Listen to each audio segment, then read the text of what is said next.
IVM।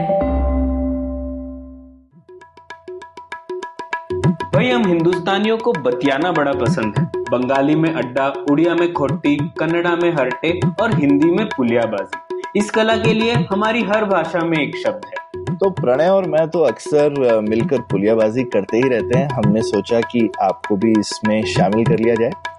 तो आइए प्रणय और सौरभ के साथ करते हैं पुलियाबाजी। हेलो सौरभ, कैसे हैं आप? बस प्रणय, मजे में तो नहीं कह सकते, पर अभी ठीक है। जैसे मैंने पिछली बार बोला, अभी दर्द इतना रहा कि दर्द का एहसास ही अब नहीं रहा। हाँ।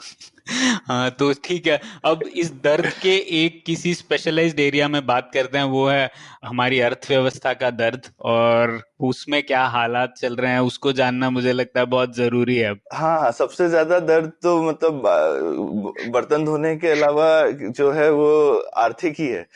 हाँ। तो ठीक है, उसी बारे में बात करने के लिए अभी वैसे हम लोगों ने आर्थिक इश्यूज पर थोड़ा बहुत बात की है, पर कभी भी कोई इकोनॉमिस्ट नहीं रहा हमारे साथ इस विषय पर बात करने के लिए कोविड आने के बाद।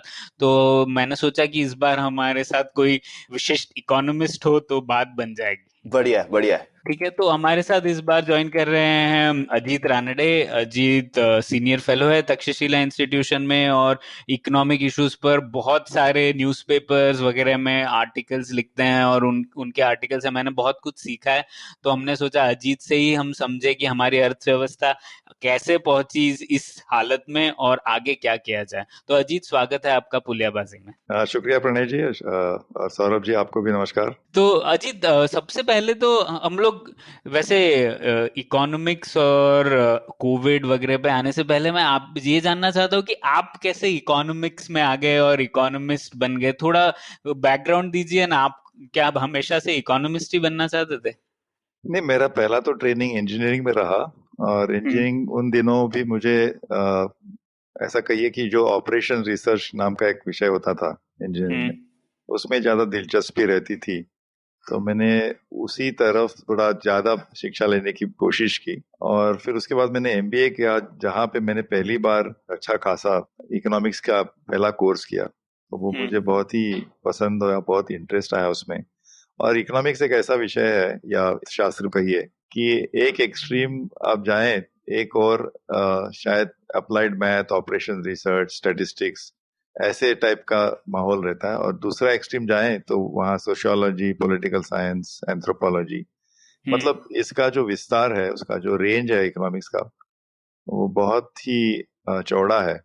इसलिए जिस एरिया में आप दिलचस्पी रखते हैं, उस एरिया में आप ज्यादा मतलब डीपर जा सकते हैं, गहराई से जा सकते हैं।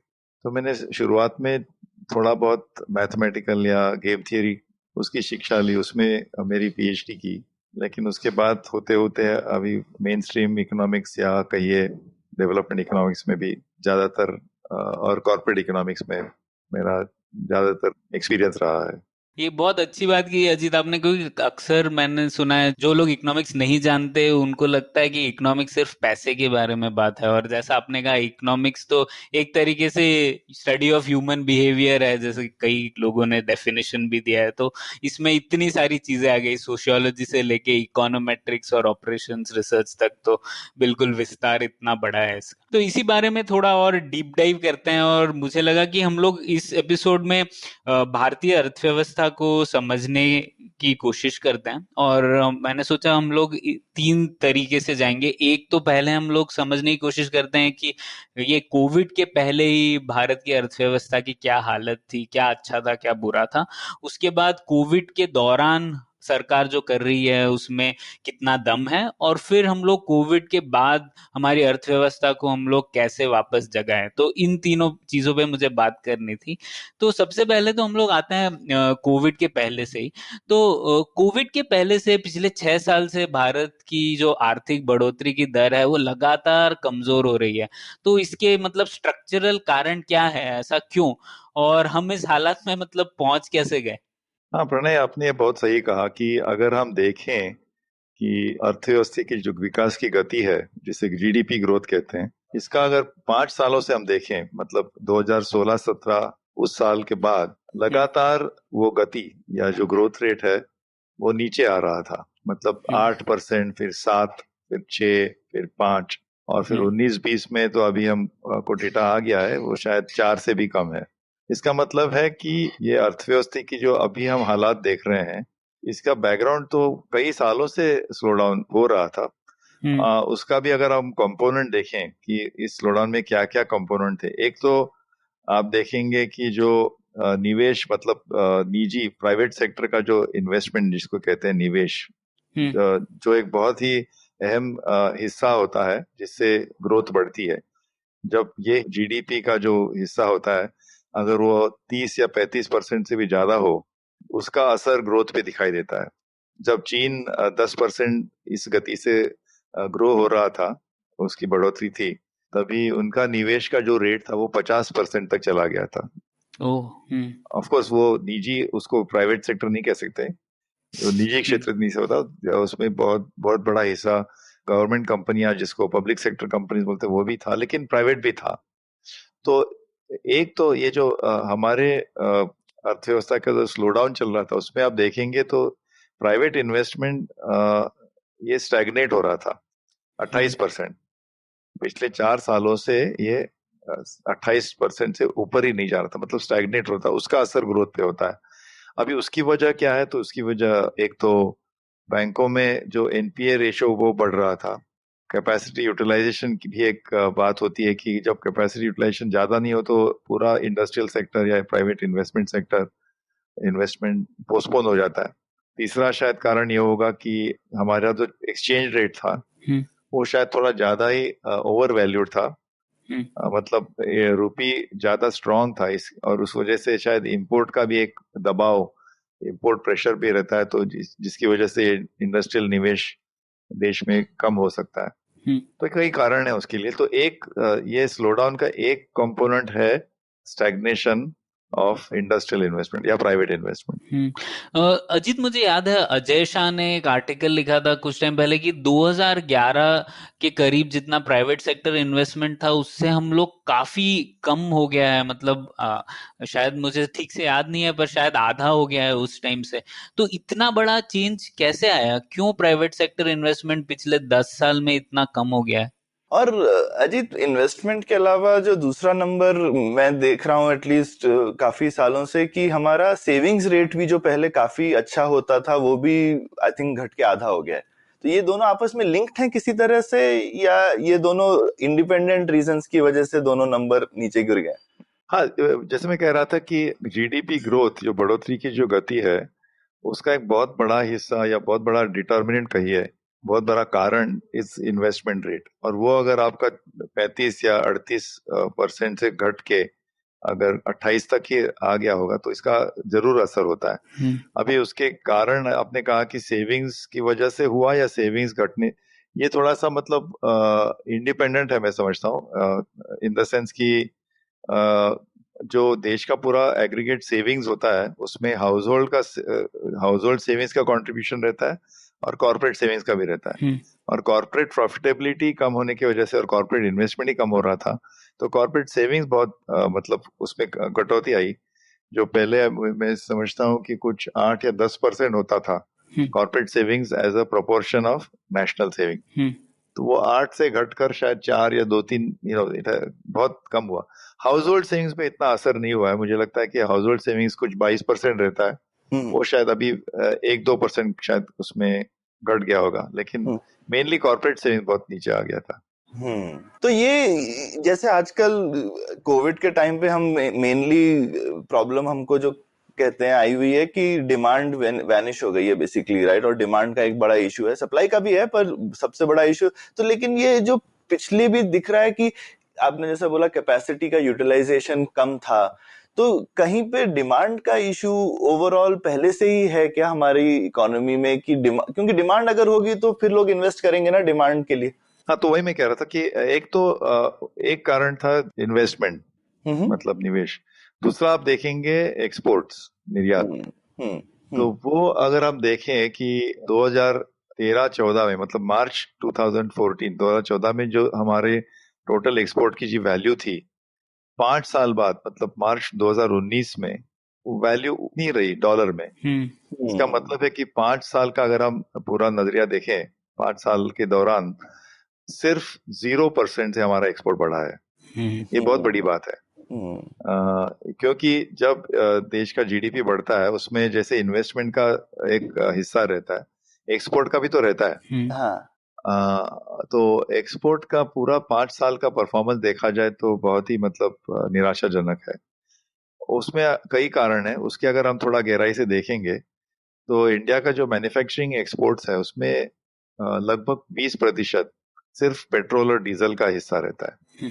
ये बहुत बड़ी और आश्चर्यजनक बात है, क्योंकि एक तरफ हम कहते हैं कि भारत इज मतलब इम्पोर्ट डिपेंडेंट, हमको कच्चा जो तेल रहता है क्रूड ऑयल, लेकिन हम पेट्रोल और डीजल के बड़े एक्सपोर्टर भी हैं। शायद लोगों को पता नहीं होगा। जो कच्चा तेल यहाँ पे आता है वो रिफाइन होता है और बहुत बड़ी तादाद में उसका एक्सपोर्ट भी होता है। तो उस दौरान क्या हुआ कि 2014 सितंबर के बाद कच्चे तेल का दाम इतना नीचे घट गया, मतलब कुछ लगभग 80, 85 या $90 से लेके एकदम $35 तक बहुत कम हुआ। इसीलिए पेट्रोल और डीजल के भी दाम कम हुए इंटरनेशनल मार्केट में। एक्चुअली हमारे देश में पेट्रोल और डीजल जो बिकता है पेट्रोल पंप पे, उसकी कीमत इतनी बहुत नीचे नहीं आई। मतलब 80 रुपए या 82 रुपए लीटर आप पेट्रोल खरीदते हैं, वो 80 रुपया 40 रुपए तो नहीं हुआ, 80 रुपया शायद 75 आया।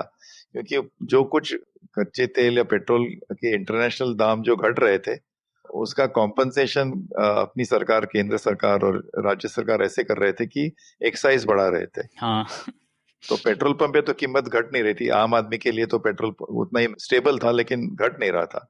तो ये बड़ी बात है कि ये पेट्रोल और डीजल के दाम इतने घटे कि इसकी एक ये वजह है कि हमारे एक्सपोर्ट उसकी वजह से भी थोड़ा कम रहा, लेकिन वो एक अकेला कारण नहीं होगा। मतलब ये कई उसके मतलब जैसे मैंने कहा कि इंडस्ट्रियल ग्रोथ भारत में धीमी गति से चल रही थी और उसका असर हम एक्सपोर्ट पे भी देख रहे थे। मगर ये बड़ी बात है कि एक्सपोर्ट ग्रोथ 5 साल पूरा अगर हम एंड टू एंड देखें तो 0% था। तो ये दूसरा कारण हो गया। एक तो इन्वेस्टमेंट स्टैग्नेशन, दूसरा हुआ एक्सपोर्ट। और आपने कहा कि डिमांड की बात कही सौरभ जी, तो आपको पता है कि मतलब याद होगा कि 2016 नवंबर में जो डिमोनेटाइजेशन हुआ, उसका असर 1-1.5 साल तक रहा। उसका एक असर जो डिमांड कंजम्पशन पे, स्पेशली इनफॉर्मल सेक्टर या कृषि पे, मुझे लगता है कि 1 साल तक उसका असर रहा और थोड़ा बहुत कंजम्पशन पे जरूर उसका मतलब डिमांड पे उसका असर हुआ होगा। और शायद थोड़ा जीएसटी वैसे पॉजिटिव था, लेकिन शॉर्ट टर्म में तो उसका कंजम्पशन पे असर, मुझे लगता है कि कंजम्पशन पे और इन्वेस्टमेंट पे भी शायद थोड़ा असर रहा, क्योंकि जैसे ही लोगों को थोड़ा अनसर्टेनिटी आता है तो लोग हाथ खींच लेते हैं ना। हाँ, तो जीएसटी का माहौल शुरू हुआ जुलाई 2017 में। हाँ जी। शायद पहला साल काफी दिक्कतें आई, बहुत सारे ग्लिचेस जिसको कहते हैं उनको रिपेयर करना पड़ा। और रेट्स बहुत बढ़ाए, कई रेट्स ऊपर गए फिर नीचे आए। तो उस दौरान भी शायद कंजम्पशन को थोड़ा धक्का, मतलब थोड़ा बहुत असर हुआ होगा। लेकिन ये मैंने कहा, जैसे कहा, इन्वेस्टमेंट स्टैग्नेशन, एक्सपोर्ट स्टैग्नेशन और डिमोनेटाइजेशन का 1-1.5 साल तक असर, और भी कारण है। मतलब एनपीए, मैंने कहा कि एनपीए लगातार ऊपर जा रहे थे। बैंकों का जो एनपीए रेशो था, मतलब जो bad loan to total loan, वो लगातार 5 साल ऊपर जा रहे थे। तो ये बैड लोन ऑब्वियसली बहुत बड़ी दिक्कत है। तो ये इसीलिए क्योंकि गलत लोगों को लोन्स दिए गए हैं और थोड़े धांधली वाले टाइप के लोन्स हैं, या फिर क्योंकि इकोनॉमी खराब है इसलिए लोन खराब हो रहे हैं? हाँ, यही तो मैं कह रहा हूँ कि ये स्टैग्नेशन की वजह नहीं, मैं नहीं समझता कि धांधली की वजह से ही पूरे बैड लोन का हिस्सा, बैड लोन का जो रेशियो है वो 10 या 11% तक गया था। मतलब आज के जमाने में पूरा लोन 110 या 120 लाख करोड़ अगर होगा, या समझ लीजिए 100 लाख करोड़, तो उसमें से 11%, मतलब 11 लाख करोड़ ऐसे लोन है जो मतलब अभी बैड लोन है। तो मैं नहीं समझता कि पूरे के पूरे 11 लाख करोड़ का धांधली की वजह से हो रहे थे। इसके कई कारण है। और डाउनटर्न जब होता है तो लोन पे स्ट्रेस आ ही जाता है। तो जैसे आजकल आ रहा है, आजकल तो बहुत ही जोरों से आ रहा है। तो ये एक दूसरे को फीड करता है। जब इंडस्ट्रियल स्टैग्नेशन या इन्वेस्टमेंट स्टैग्नेशन होता है तो लोन सर्विस करना भी मुश्किल हो जाता है। और डिमांड, मैंने जैसे कहा कि थोड़ा डिमांड पे भी असर था, तो अगर डिमांड कम हो जाता है तो प्रॉफिटेबिलिटी भी अगर कम हो जाए तो वो लोन पे असर हो जाता है। और दूसरा एक बड़ा कारण ये मैं समझता हूँ कि कई ये लोन ऐसे हैं जो इंफ्रास्ट्रक्चर सेक्टर में दिए गए थे, और उनका इतिहास तो और 3-4 साल हमें पीछे जाना पड़ेगा कि एक ऐसा जमाना था शायद कि इंफ्रास्ट्रक्चर पे बहुत बड़ा ग्रोथ था लोन। अभी इंफ्रास्ट्रक्चर का लोन ऐसा रहता है कि वो प्रोजेक्ट शायद 20-30 साल चलता है, यानी कि वो प्रोजेक्ट का पूरा जो प्रॉफिटेबिलिटी का जो पीरियड रहता है। हाँ। लेकिन बैंकों को तो 20 साल का लोन देना मुमकिन नहीं रहता। तो उन्होंने जो 7-8 साल का लोन दिया था उसके दौरान जो क्लियरेंस मिलना था, या कोई प्रोजेक्ट को फॉरेस्ट क्लियरेंस हो या लैंड एक्विजिशन जो भी हो, वो अगर उस दौरान नहीं हुआ तो प्रोजेक्ट लॉस मेकिंग शुरू हो गया पहले ही 7 सालों में। फिर उसका थोड़ा थोड़ा असर बैंकों के बैलेंस शीट में दिखाई देने लगा। तो ये इंफ्रास्ट्रक्चर मतलब है रोड कंस्ट्रक्शन हो या, और फिर टेलीकॉम को भी आपको पता है, टेलीकॉम में बड़ा प्राइस वॉर चल रहा था। पावर सेक्टर में भी ये कोयला न मिलने के कारण कई प्रोजेक्ट्स रुके हुए थे, और अगर पावर आप प्रोड्यूस नहीं करते तो उसका आपको इनकम नहीं मिलता है, तो वो भी बैंकों के बैलेंस शीट पे आ रहा था। तो ये भी एक कारण था कि एनपीए भी एक कारण था कि स्टैग्नेशन और एक्सपोर्ट की, जैसे मैंने कहा। सो डीमोनेटाइजेशन, इन्वेस्टमेंट स्टैग्नेशन, एक्सपोर्ट और लगातार बैंकिंग का एनपीए रेशो बढ़ना, ये 3-4 ऐसे कारण हैं जो उसकी वजह से ये जीडीपी का ग्रोथ रेट नीचे नीचे आ रहा था। तो ये जब इतने सारे कारण एक साथ सुनाई देते हैं, मतलब तो ऐसा लग रहा है जैसे किस्मत फूटी हुई है हमारी, कुछ 7.5 ही लगी हुई है, या फिर जैसे कभी कभी जो है दिखता है कि किस्मत फूटी होती है। जैसे 2008 के, मतलब हमने एटलीस्ट अपने कार्यकाल में भी 2-3 क्राइसिस देखे। 2001 में हुआ था, 2008 में हुआ। तो जब पूरी दुनिया की इकोनॉमी गड़बड़ाई हुई होती है, आप कभी कभी कुछ कर नहीं सकते, मतलब इतना माहौल खराब है उस समय, the best you can do is कि चलिए भाई सरवाइव करके कैसे निकलना है। लेकिन पिछले 6-7 साल में दुनिया की जीडीपी काफी ठीक ठाक ग्रो की और उसमें हमने खराब परफॉर्म किया। तो ये तो मतलब ऐसा डबल फूटी टाइप्स। नहीं, एग्जैक्टली। तो सर मैं समझता हूँ ये एक पूरी किस्मत की बात नहीं है। अच्छा। क्योंकि एक्चुअली अगर आप किस्मत की बात करें तो जब 2014 मई में नई सरकार जब आई, तभी तेल की कीमत विदेशी बाजार में, मैंने जैसे कहा, $85 या $90 थी, मतलब बहुत बहुत ज्यादा थी। और 2-3 महीनों में ही, सितंबर अक्टूबर में, वो एकदम घट कर नीचे आ गई $35 तक। वो अब जब तेल की कीमत जब कम हो जाती है इतनी बड़ी मतलब पैमाने में, इसका मतलब है हमारा फॉरेन एक्सचेंज बचता है, हमारी ऑयल सब्सिडी बचती है, और हमारे इन्फ्लेशन पे अच्छा असर होता है। ये हमारी अच्छी किस्मत है, मैं समझता हूँ। मतलब बेसिकली हमको लॉटरी लगी, जैसे लॉटरी निकलने के बाद में किस्मत फूटना जिसको बोलते हैं। नहीं, ये लॉटरी तो बिल्कुल लगी, तो ये किस्मत हमारी अच्छी थी। ठीक। और तेल की कीमत जो घटी वो पूरी 2 साल तक रही, 2 या 2.5 साल तक। इसका मतलब है कि ये लॉटरी सिर्फ 1-2 महीने के लिए नहीं लगी थी। हाँ। और इसका एक मतलब बड़ा, जैसे मैंने कहा, आपने कहा लॉटरी, तो एक्चुअली फिस्कल लॉटरी या फिस्कल बोनांजा कहिए उसको, क्योंकि सरकार ने ऐसा किया कि जो तेल की कीमत इतनी घटी तो उन्हें पूरी की पूरा उन्हें पेट्रोल पंप में उसको घटने नहीं दिया। मतलब जो लोग पेट्रोल डीजल खरीद रहे थे देश में, वो तो 80 रुपए की वजह से 80 रुपए के मतलब इंस्टेड ऑफ 80 रुपए वो शायद 75 रुपए तक आया होगा। ठीक। मतलब एक बड़ा हिस्सा उसमें एक्साइज का रहा कि जितनी तेल की कीमत घट रही थी उतना एक्साइज बढ़ रहा था। मतलब एक ऐसा टाइम आया जो 1 लीटर पे शायद 20 रुपए एक्साइज था, 20-21 रुपए। तो इसका मतलब है कि उस 2 सालों में, 2 या 2.5 सालों में केंद्र सरकार को कुल मिलाकर 11.5 या 12 लाख करोड़ रुपया एक्साइज में मिला, सिर्फ एक्साइज में, पेट्रोल और डीजल की एक्साइज पर। 10 लाख करोड़ की लॉटरी थी बेसिकली। 10 नहीं, 11 लाख, और उसके ऊपर राज्य सरकार। तो इसका तो एक सवाल ऐसा होता है कि उस पैसा का क्या हुआ, वो पैसा कहाँ गया? वो पैसा अगर हम ज्यादा निवेश करते इन्वेस्टमेंट में, या तो हम बैंकों में डालते तो एनपीए रेशो कम हो जाए, क्योंकि जब एनपीए रेशो बढ़ता है तो बैंकों को कैपिटल लगता है, इक्विटी कैपिटल, और 75% हमारे बैंक तो पूरे पब्लिक सेक्टर में है। तो उसका कैपिटल तो गवर्नमेंट से ही आएगा, सरकार से ही आएगा। तो शायद हमने रिकैपिटलाइजेशन बड़ी देरी से की या कम की जितना चाहिए था। तो 11.5 लाख में से शायद हमने मुश्किल से 1.5-2 लाख करोड़ ही दिया होगा, वो भी थोड़ा देरी से। तो और जो फिर जो और कोई निवेश का, तो ये पैसा कहाँ गया? तो शायद ये स्वच्छ भारत में गया होगा, शायद बड़े सारे सोशल जो स्कीम्स थे उसमें गया होगा। इसका मेरे पास पूरा उसका अकाउंटिंग नहीं है, लेकिन आप जो बोल रहे थे कि किस्मत फूटी थी, किस्मत ऐसी तरह, मतलब थोड़ी बहुत किस्मत अच्छी भी थी हमारी, जिसको हम कैपिटलाइज नहीं कर पाए शायद।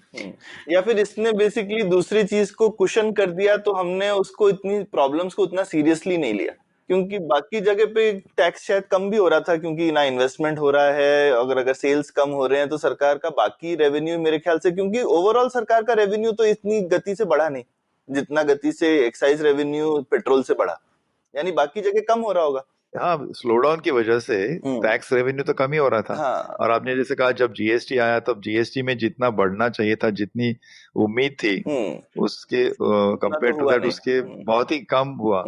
और एक मैं इस यहाँ पे जिक्र करना चाहता हूँ, मैंने जैसे एक्सपोर्ट की बात की, उसमें क्या हो रहा था कि एक तो हमारा जो एक्सचेंज रेट था, रूपी वैल्यू, वो थोड़ा ज्यादा ही मतलब स्ट्रांग था, तो उसका असर हो रहा था एक्सपोर्ट पे, एक्सपोर्ट वाले कर नहीं पा रहे थे।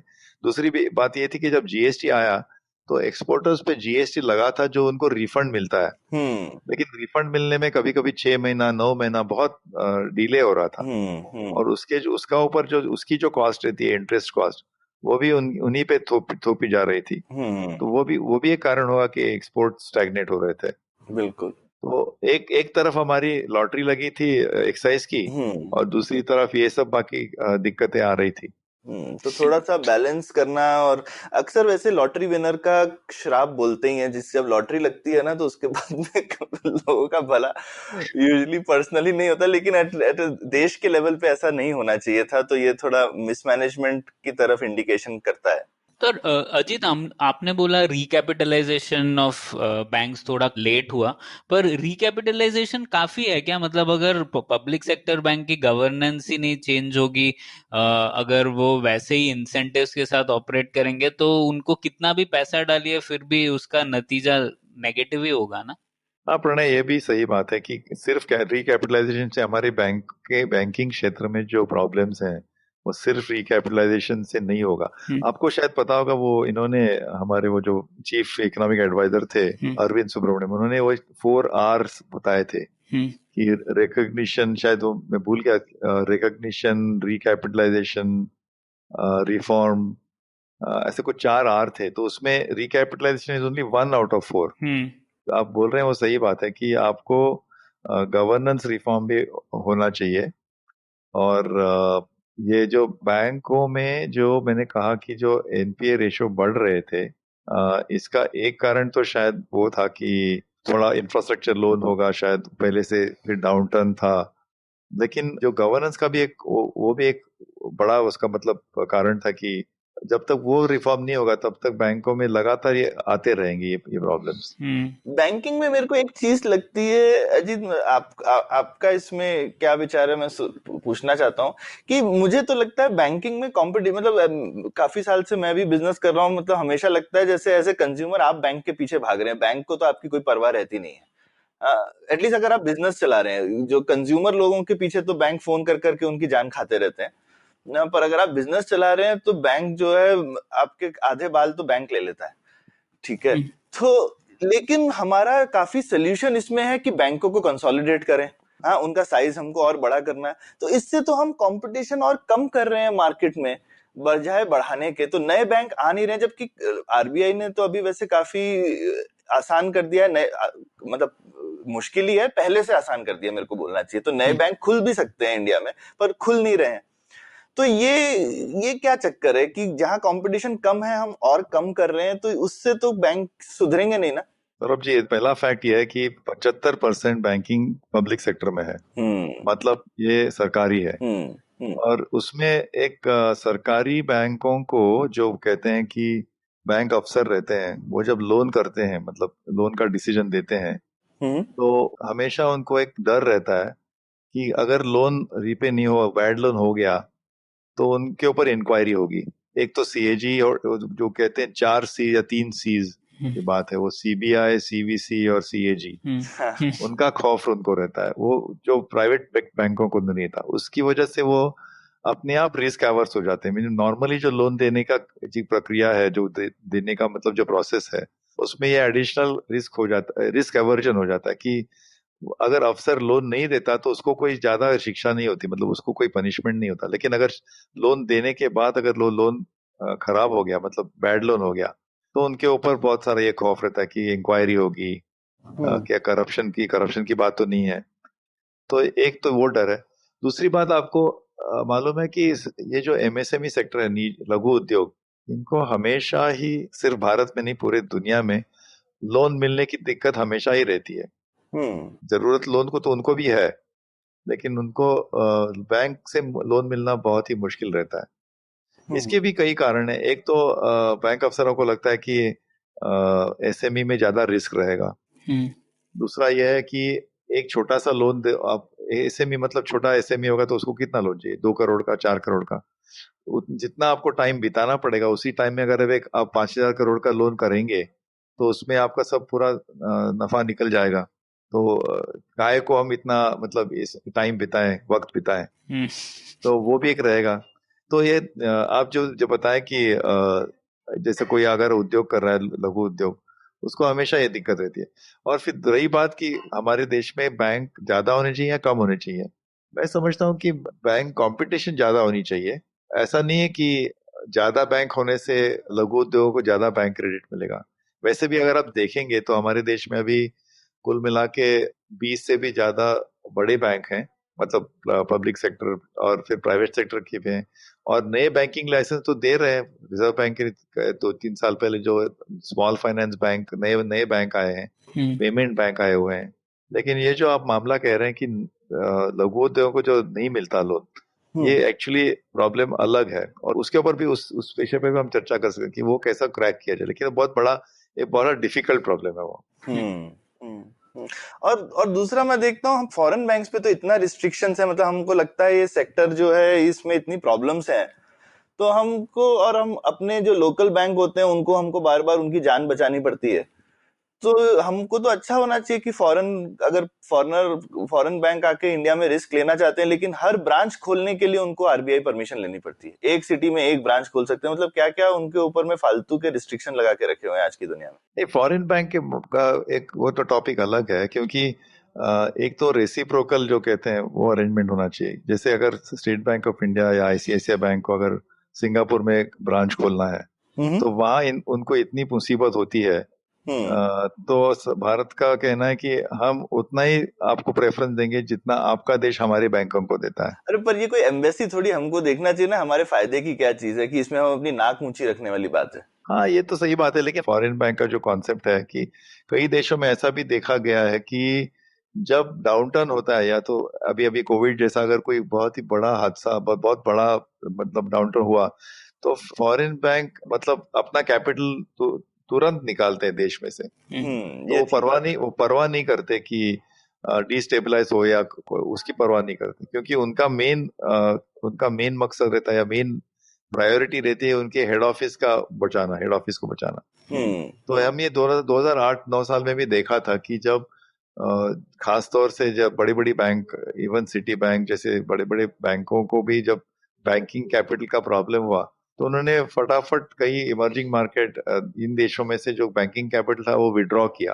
अभी आप जब बैंकिंग कैपिटल विड्रॉ करते हैं तो काफी लोगों को उसके ऊपर मतलब नेगेटिव इफेक्ट हो सकता है। ये डोमेस्टिक बैंक ये नहीं कर सकते, मतलब उनको यहीं पे रहना है, बस पैसा खींच के बैठ सकते हैं लेकिन हाथ में। लेकिन इसके बारे में मतलब एक्सट्रीम है तो पूरा फॉरेन बैंक को आप बैन कीजिए ऐसा तो नहीं मैं कहूंगा, लेकिन आपको वो संतुलन रखना पड़ेगा। अब चाइना में अगर देखें, वहां तो सिर्फ 4 ही बैंक हैं, कमर्शियल बैंक 4 या 5 हैं, लेकिन उस देश की इधर GDP ग्रोथ तो हो रही है। वहां पर बैंक क्रेडिट तो बहुत ज्यादा ही जोर से बढ़ रहा है, लोगों को उसकी अभी चिंता लगी हुई है कि शायद वहां तो चिंता उल्टी है कि बहुत उधर कम होना चाहिए क्रेडिट ग्रोथ। तो ऐसा नहीं कि 5 बैंक हो या 17 बैंक हो या 120 बैंक हो, तो ये मतलब बैंकिंग स्ट्रक्चर, बैंकिंग रिफॉर्म, जो मैंने 4 आर कहे थे सुब्रमण्यम, अरविंद सुब्रमण्यम ने कहा था कि वो कहे थे कि पहले तो आपको रिकॉग्नाइज करना चाहिए प्रॉब्लम, उसके बाद रिकैपिटलाइजेशन होना चाहिए, मतलब निजी क्षेत्र में या सार्वजनिक, मतलब पब्लिक सेक्टर, उसके बाद तो पूरा रिजोल्यूशन होना चाहिए 4 आर, और फिर रिफॉर्म, बैंकिंग रिफॉर्म होना चाहिए। सो मेन बैंकिंग रिफॉर्म की बात है, ये फॉरेन और डोमेस्टिक मिक्स की बात नहीं है। ठीक है, ये तो समझ में आया बैंकिंग की बात। अजीत, और अब बात करते हैं कि सरकार ने क्या किया है इस मुश्किल से बाहर आने के लिए। तो लोग अक्सर कहते हैं ये जो इंसॉल्वेंसी एंड बैंक्रप्सी कोड है, ये एक बड़ा मेजर रिफॉर्म था और जिससे काफी चीजें अच्छी होने वाली थी, पर ऐसा तो कुछ हुआ नहीं अभी तक। और मैंने सुना है अभी उसको सस्पेंड भी करने वाले हैं थोड़े टाइम के लिए कोविड के चक्कर में। तो ये इंसॉल्वेंसी एंड बैंक्रप्सी कोड क्यों नहीं काम किया? अब इससे तो कुछ बेहतर होनी चाहिए थी हालात। नहीं प्रणय, ये मैं नहीं मानता कि आईबीसी का कुछ असर नहीं हुआ है। अच्छा। ये बात जरूर है कि जो आईबीसी में केसेस गए, आईबीसी एक बड़ा रिफॉर्म है, उसको बेसिकली कहता है कि अगर किसी भी एंटिटी का या क्रेडिटर का आपने पैसा डुबाया है, और डुबाने की भी जो व्याख्या है, मतलब एक डेफिनेशन है, वो शायद कुछ 180 दिन या वॉट एवर इट इज, कि आपने अगर 1 लाख रुपए का भी अगर किसी का बिल हो और आपने उसको नहीं पे किया, तो वो आदमी आपको कोर्ट में ले जा सकता है। ये आईबीसी खासियत है। और आईबीसी की दूसरी खासियत यह है कि उन्होंने टाइम लिमिट रखा है। हमने कई ऐसे रिफॉर्म देखे हुए हैं पिछले 20-25 सालों में कि क्रेडिटर राइट्स को स्ट्रेंथन किया जाए। जब क्रेडिटर होता है तो वो अगर उसका पैसा उसको नहीं मिलता तो वो कुछ नहीं कर पाता, वो बैंक में या कोर्ट में जाता है तो कोर्ट में मामला सालों साल अटका रहता है।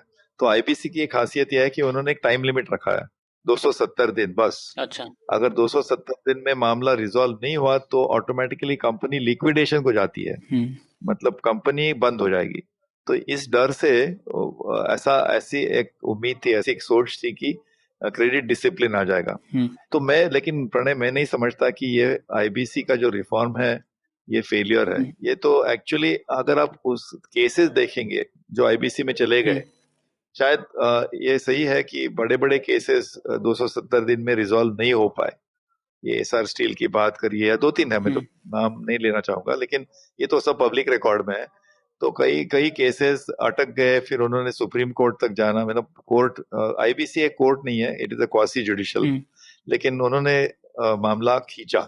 मगर बेसिस दैट आप नहीं कह सकते कि आईबीसी फेल हुआ है, क्योंकि आईबीसी का जो सक्सेस है वो एक्चुअली हिडन है। मतलब आप खाली देख रहे हैं कि कौन से केसेस आईबीसी में आए, लेकिन आप वो नहीं देख रहे कि आईबीसी कितने केसेस आए नहीं। अच्छा।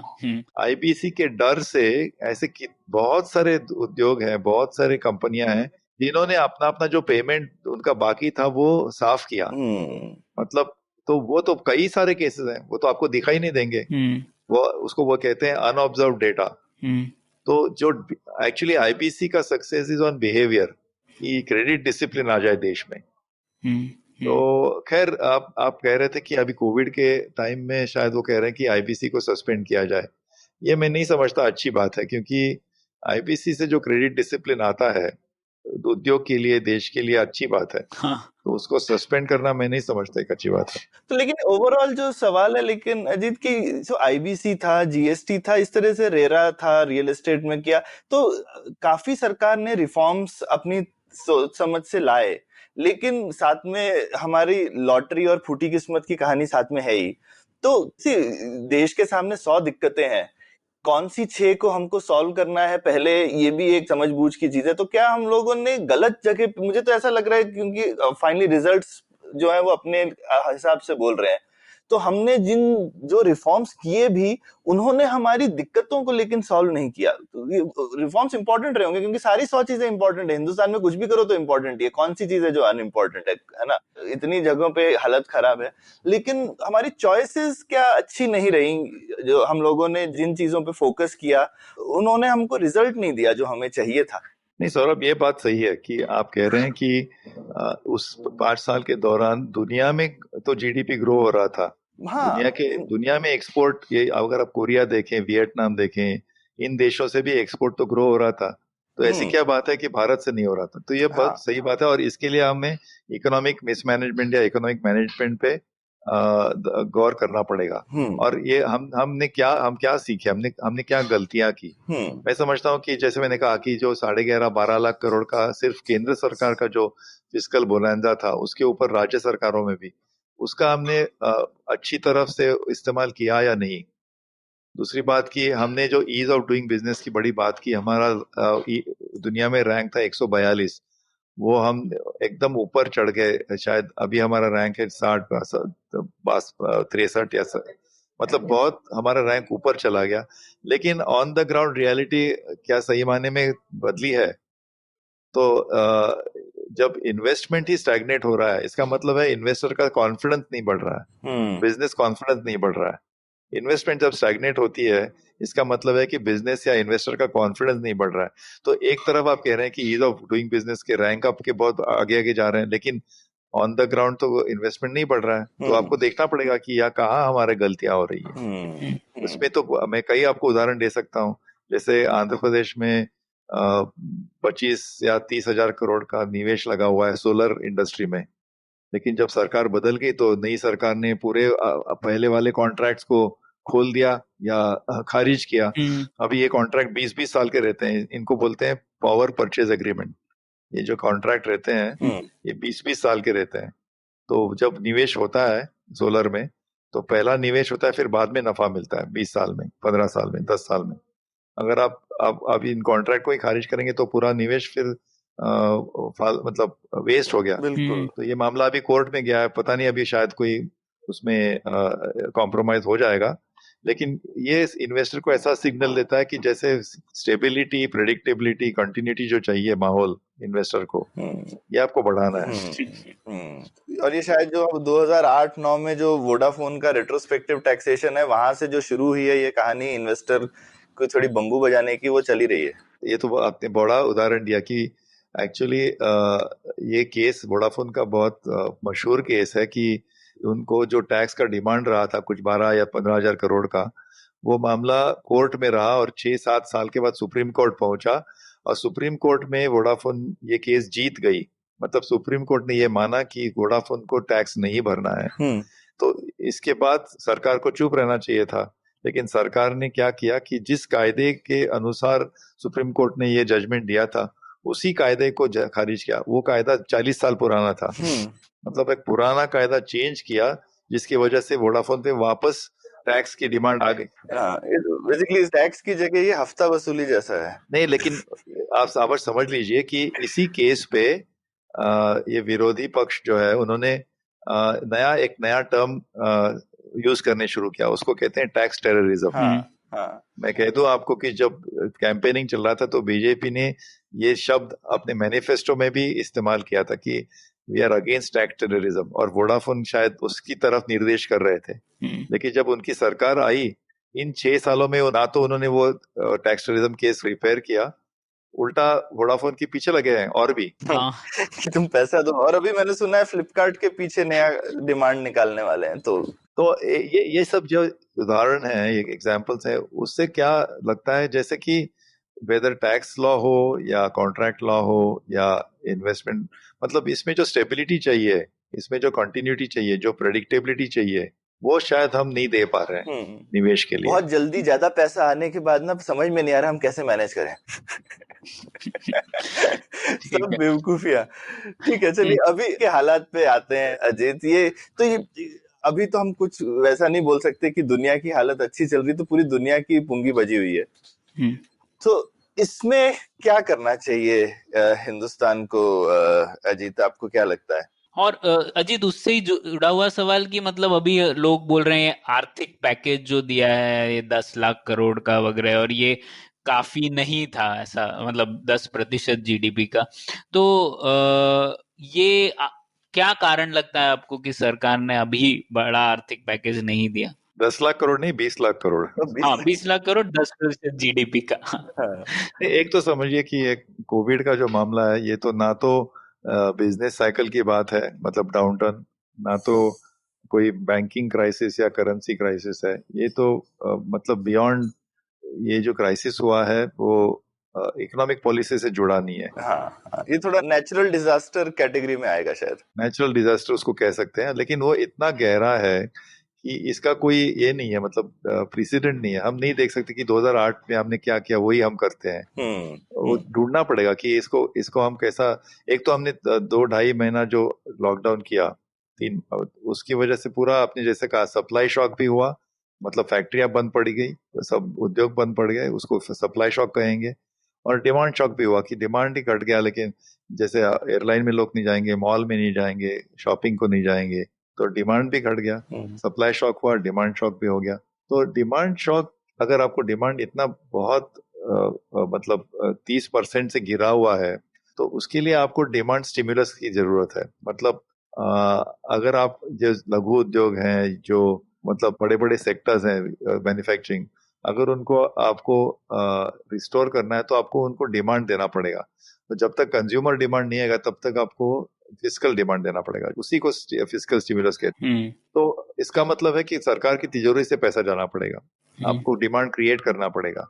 लेकिन ऐसा हुआ है कि जो 20 लाख करोड़ का जो पैकेज अनाउंस हुआ था, उसमें से लगभग 18 लाख करोड़ ऐसा पैसा है जो सरकार की तिजोरी से नहीं आ रहा है, वो बैंकों से जा रहा है। मतलब वो उसको हम कहेंगे कि सरकार ने उस पैकेज के द्वारा ऐसा ऐलान किया हुआ है, ऐसा अनाउंस किया कि जिसको चाहिए हम लोन देंगे, जिसको अपने उद्योग के लिए, अपने बिजनेस के लिए अगर आपको लोन चाहिए होगा तो हम बड़ी तादाद में लोन देंगे, हम आपको इंटरेस्ट कम लगाएंगे, हम तो आपको 1 साल मोरेटोरियम भी दे देंगे। मतलब 1 साल आपको ईएमआई और इंटरेस्ट भरने की भी जरूरत नहीं है।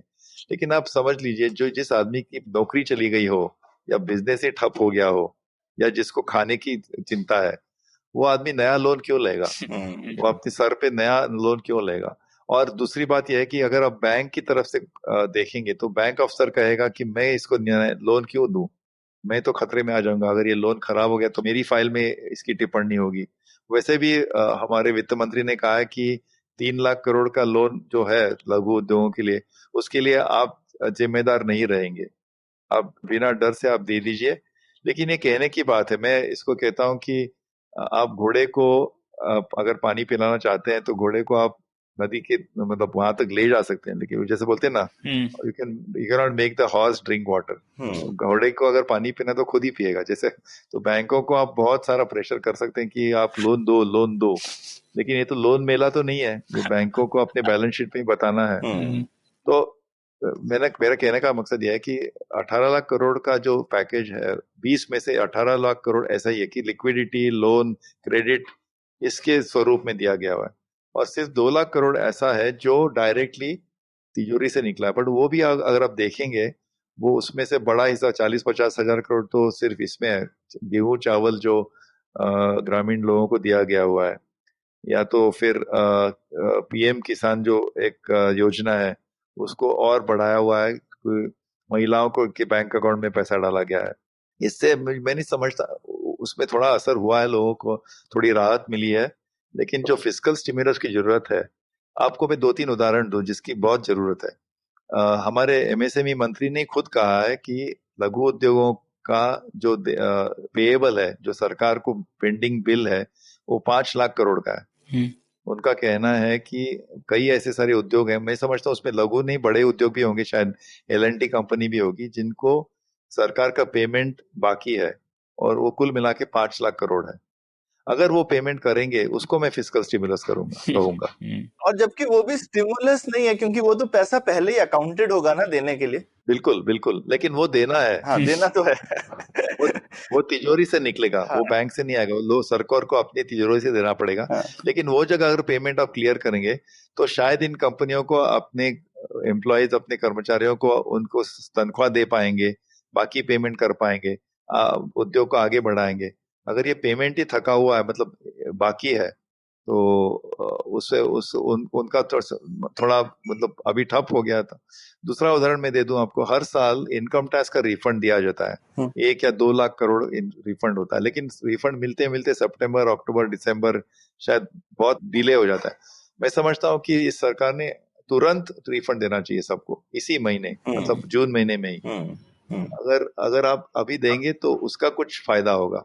तीसरा उदाहरण है कि कई लोगों को जीएसटी का भी रिफंड बाकी है, और कई लोगों को इनपुट टैक्स क्रेडिट। क्या होता है कि जब आप कोई सेल करते हैं किसी आप अपने कस्टमर को, बड़े कस्टमर को, तो कस्टमर से पैसा बाद में आता है, 2-3 महीने लगते हैं कभी कभी, लेकिन जीएसटी तो आपको तुरंत भरना पड़ता है, और उसमें जो इनपुट टैक्स क्रेडिट रहता है वो आपको रिफंड मिलने में बहुत देरी लग जाती है। तो मैं समझता हूँ कि आपको इनपुट टैक्स क्रेडिट भी तुरंत रिफंड देना चाहिए।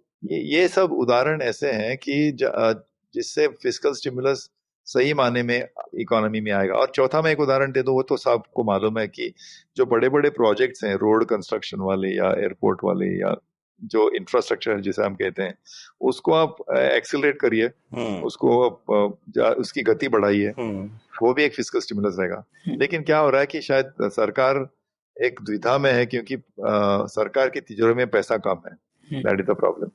लेकिन मुझे हमेशा लगता है कि सरकार के पास फाइनली पैसा इकोनॉमी में चाहिए। अभी सरकार लोगों से बोल रही है तुम लोन लो, और आपके सजेशन बहुत अच्छे हैं कि ये तो लोगों का पैसा दे दो। अगर सरकार के पास पैसा नहीं है तो सरकार को लोन लेना चाहिए। सरकार का लोन लेना बेटर नहीं है क्या? सरकार को तो कम इंटरेस्ट में लोन मिलता है ना? बिल्कुल बिल्कुल, आपने बहुत सही कहा।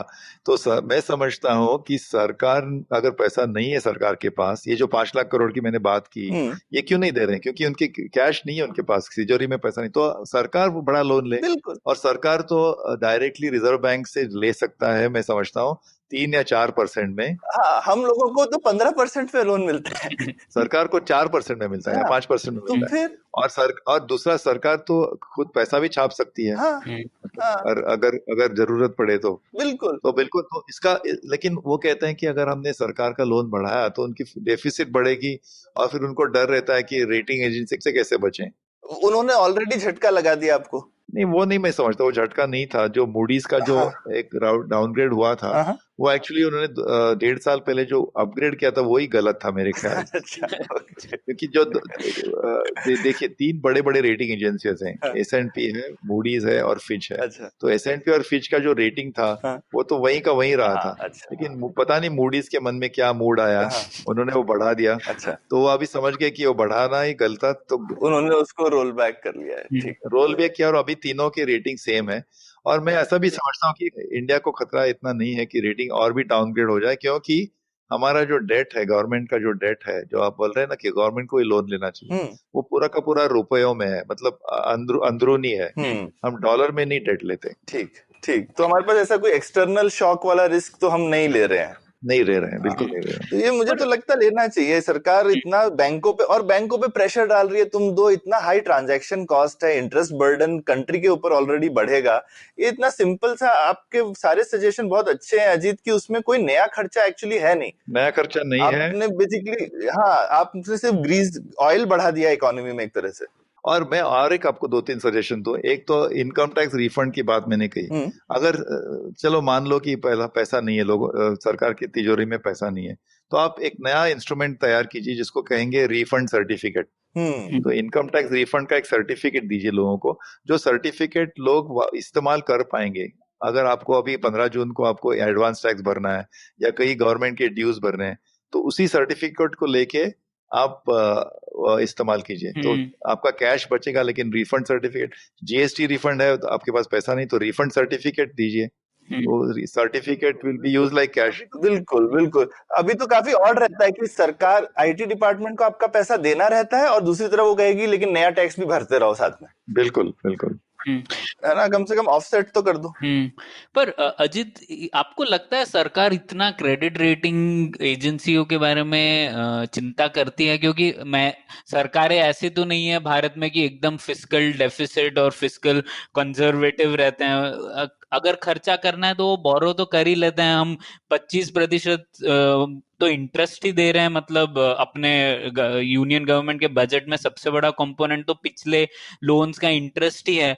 तो ये क्या चक्कर है कि क्रेडिट रेटिंग से इतना डर गई है सरकार की कुछ भी एक्शन नहीं लेना चाह रही? प्रणय, मैं भी मानता हूँ कि क्रेडिट रेटिंग को इतना डरना नहीं चाहिए। क्योंकि जैसे मैंने कहा कि एक तो आपका लोन पूरा का पूरा अंदरूनी है, जिसको कहते हैं left pocket to right pocket. मतलब आप जब पैसा बाजार से उठाते हैं तो भारत के लोगों से पैसा लेते हैं और उसी पैसे को खर्चा करते हैं।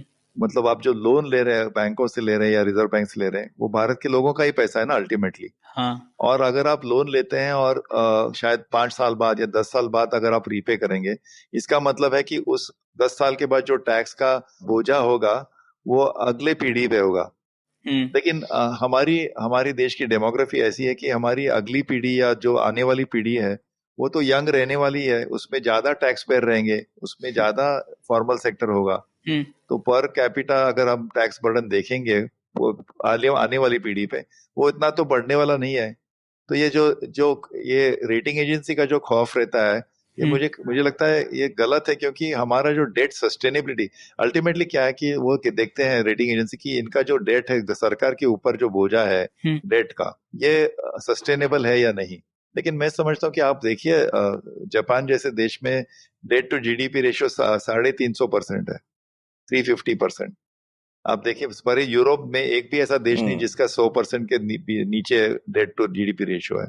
हमारे देश में डेट टू जीडीपी रेशियो 80% है। तो आप 80% में ऐसा क्यों कह रहे हैं कि डेट इज नॉट सस्टेनेबल? हाँ। ये इसलिए मैं समझता हूँ कि ये इनका थोड़ा सा इनका जो डर है वो थोड़ा गलत है। हाँ। तो और अजीत, इससे जुड़ा हुआ आपने एक बहुत अच्छा आर्टिकल भी लिखा था जिसमें आपने और विजय केलकर जी ने एक जो सॉल्यूशन बताया था कि सरकारी कंपनियों के शेयर गिरवी रखने से भी कुछ पैसा जुटा सकती है। तो इस सॉल्यूशन के बारे में कुछ बताइए ना, ये क्या कर सकता है? हाँ, ये और एक तरीका है। अगर आपको डायरेक्ट लोन नहीं लेना है तो आपके पास जो संपत्ति है, मतलब कोलैटरल जिसको हम कहेंगे, पूरी पब्लिक सेक्टर कंपनियों में जो सरकार का जो शेयर है उसकी वैल्यू आज आज के मतलब स्टॉक मार्केट गिरा हुआ है तो भी उसकी वैल्यू कुछ 11 या 12 लाख करोड़ है। तो वो आप पूरा गिरवी रखिए आरबीआई के पास, और उसके अगेंस्ट आप एक 5 लाख करोड़ का लोन लीजिए 5 साल के लिए, और उस लोन को हम रीपो लोन कहेंगे। रीपो लोन का मतलब है कि 5 साल के बाद वो पैसा वापस जाएगा और आपके शेयर्स आपको वापस मिलेंगे।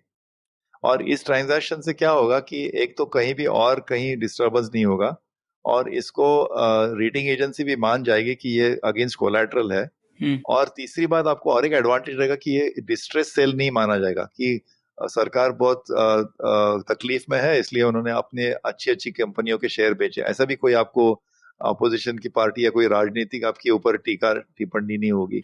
और एक बात यह है कि अगर आप मानो कि आपको अगर ये थोड़े शेयर बेचने हैं तो रिजर्व बैंक जब वहां पे होगा तो थोड़े थोड़े 1% या 1-2% आप वहां से बेच भी सकते हैं, थोड़ा सा आपको कर्जा अगर कम करना है। तो ये सब फायदे इसमें, इसलिए हमने इस सुझाव दिया था। तो शायद सरकार इस पे ऊपर गौर कर रही है, मुझे लगता है कि थोड़ा सीरियसली कंसीडर कर रही है इसके बारे में। ठीक, तो इधर आई मीन अभी की चीज तो हमने डिस्कस करी है जी। तो कभी कभी कहते हैं कि आई मीन प्रॉब्लम आती है तो उसमें हमको अपॉर्चुनिटी भी देखनी चाहिए, और अभी पूरी दुनिया में प्रॉब्लम आई है तो शायद अपॉर्चुनिटी ढूंढने के और तरीके भी होंगे। तो ये पोस्ट कोविड आई मीन हमको सिर्फ करंट दिक्कत में ही दिमाग लगा के रखें तो फिर आगे की कैसे सोचेंगे? तो आगे की क्या सोच रखनी चाहिए हमें? ये जो इतनी सारी प्रॉब्लम आई है इसमें कुछ हम अपॉर्चुनिटी भी छुपी है क्या? क्या कर सकते हैं हम?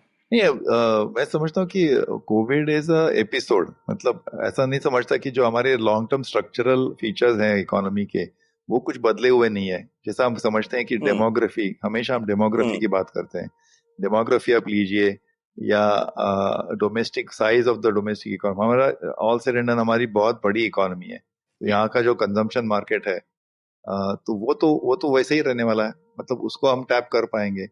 हमारे देश में मतलब जो जो एसेट्स हैं, जो जो स्ट्रक्चरल फीचर्स हैं, उसको हम अच्छी तरह से मतलब ऐसी नीति रखें कि ग्रोथ बढ़ाई जाए। तो कोविड का ये जो आया बड़ा पैंडेमिक, इसकी वजह से एक साल या 1.5 साल तक हमको एक एपिसोड हुआ उसका, समझ लीजिए।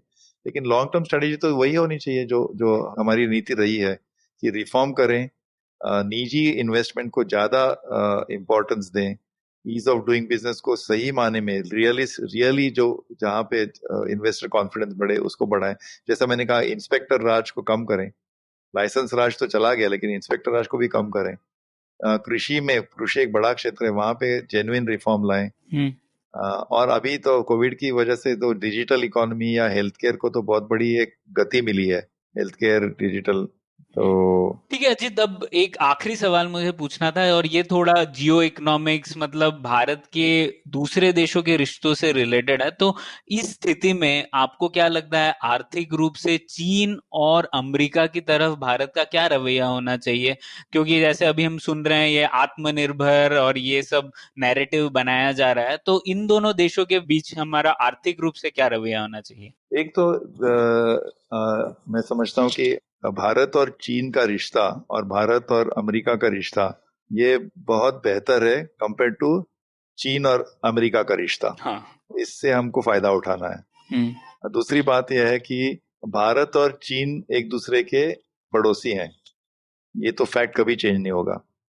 तो पड़ोसियों से हमारा रिश्ता तो अच्छा ही रहना चाहिए। तीसरी बात यह है कि भारत और चीन का जो ट्रेड मतलब trade and commerce and investment relationship जो है, ट्रेड का लीजिए, ये पिछले 20 सालों में इतनी गति से बढ़ा हुआ है, सबसे ज्यादा शायद ग्रोथ रेट रहा है इसका। ऑफ कोर्स इसमें ऐसा हुआ है कि चीन की जो इंपोर्ट इंडिया में वो बहुत ज्यादा बढ़ी और इंडिया की इंपोर्ट नहीं बढ़ पाई, लेकिन ये इकोनॉमिक रिलेशनशिप जो है ट्रेड, इन्वेस्टमेंट एंड कॉमर्स, इसको हमको मुझे लगता है कि इसके ऊपर ज्यादा स्ट्रेस देना चाहिए और हमारा एक्सपोर्ट चीन को कैसा बढ़े इसके ऊपर भी हमको फोकस करना चाहिए। पिछले 3 सालों से और इस साल भी नवंबर में हर साल अभी चीन एक बड़ा इंपोर्ट एक्सपो करता है। उन्होंने ऐसा ऐलान किया है कि आगे वाले 5 या 6 सालों में 12 to 15 ट्रिलियन डॉलर्स का वो इंपोर्ट करेंगे। अच्छा। वैसी उनकी प्रतिज्ञा है, समझ लीजिए। तो मैं समझता हूँ कि हम वहां पे क्यों नहीं है, हमारे एसएमई जो लघु उद्योग वगैरह है वो एक्सपो में क्यों नहीं है? ऐसा एक ही देश है पूरी दुनिया में जो इंपोर्ट एक्सपो करता है। तो ये खाली एक छोटा सा उदाहरण है। तीसरी चौथी बात यह है कि जो बायलैटरल हमारा जो ट्रेड डेफिसिट है 40-50 बिलियन डॉलर्स का, अगर उतना इन्वेस्टमेंट चाइना चीन से आएगा इंडिया में और वो उनके फॉरेन एक्सचेंज स्टॉक का सिर्फ 1% है, मतलब पूरा का उनका जो पूंजी है उनके पास फॉरेन एक्सचेंज की कुछ 3 या 3.5 ट्रिलियन डॉलर्स, उसमें से सिर्फ 1% भी इंडिया में अगर आए हर साल तो हमारा पूरा ट्रेड डेफिसिट वाइप आउट हो सकता है। अच्छा, ओके। तो वो कौन से क्षेत्र में आ सकता है? तो आप देखें, आप तो बंगलोर में रहते हैं तो आपको मालूम है कि वहां पे स्टार्टअप कम्युनिटी में तो बहुत सारे चीन इन्वेस्टर्स का निवेश है। तो शायद इंफ्रास्ट्रक्चर में आ सके। तो ऐसे भी कई क्षेत्र में मैं नहीं समझता कि आप सेंसिटिव कोई मिलिट्री या 5G शायद टेलीकॉम इंफ्रास्ट्रक्चर में शायद आपको थोड़ा सा सतर्क रहना पड़ेगा, लेकिन बहुत सारे ऐसे जो चीनी निवेश यहाँ आ सकता है। आप G2G करिए, गवर्नमेंट टू गवर्नमेंट एक डील करिए कि उनको एक मतलब उनके युआन की करेंसी में आपको रिटर्न मिलेगा, ऐसा कोई एक अरेंजमेंट कीजिए। तो मैं समझता हूँ कि और ये जो लद्दाख में जो हो रहा है मामला, ये मैं समझता हूँ ये माइनर मतलब ये इनकर्जन्स, इरिटेशंस हैं और हमें पता नहीं चल रहा कि उनका मकसद क्या है। ये तो हमेशा होता रहता है, मैंने सुना है। तो लेकिन उसको डिस्ट्रैक्ट नहीं होना चाहिए, उसको हम कंपार्टमेंटलाइज करें, उसको इम्पोर्टेंस दें, लेकिन उस एक मामले से पूरा का पूरा रिलेशनशिप हम डिस्ट्रॉय नहीं करें। हम चीन के साथ जो रिलेशनशिप है उसको बॉर्डर इश्यू को एक कंपार्टमेंट में रखें, निवेश, इन्वेस्टमेंट, ट्रेड को एक कंपार्टमेंट में रखें, पीपल टू पीपल कॉन्टैक्ट एक कंपार्टमेंट में रखें, कल्चरल कॉन्टैक्ट एक कंपार्टमेंट में रखें। तो ये सभी कंपार्टमेंट हमको अलग अलग से चलाना है। मैं समझता हूँ India China relationship is the most dynamic इस शतक का, और इसको हम जितना इम्पोर्टेंस दे उतना कम है। ठीक है जी, ये तो काफी आपने गहन सोच वाली चीज के पे एंड किया है डिस्कशन को। शुक्रिया जी, शुक्रिया। आपने मुझे बुलाया, आपने मुझे आमंत्रण दिया, इसके लिए शुक्रिया दोनों का। Thank you. थैंक यू जी। उम्मीद है आपको भी मजा आया। यह पॉडकास्ट संभव हो पाया है तक्षशिला इंस्टीट्यूशन के सपोर्ट के कारण।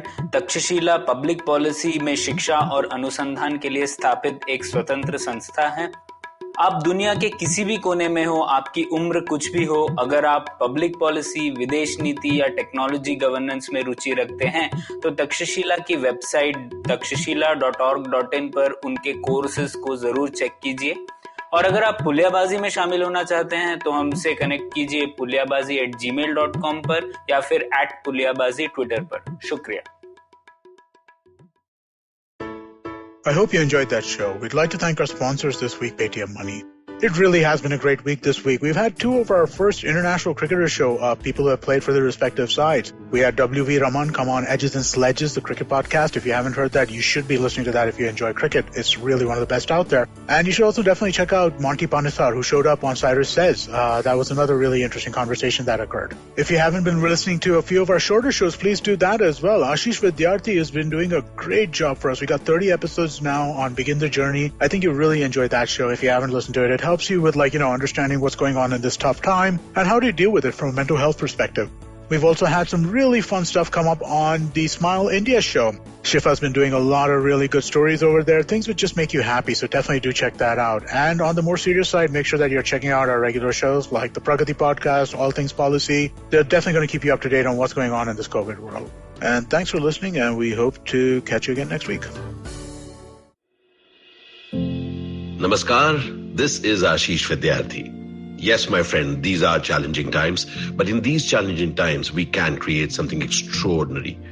Do take time to listen to my podcast, Begin the Journey, available on the IVM Podcast, website, app, or wherever you listen to podcasts. Remember, we have a great opportunity called life. Cheers.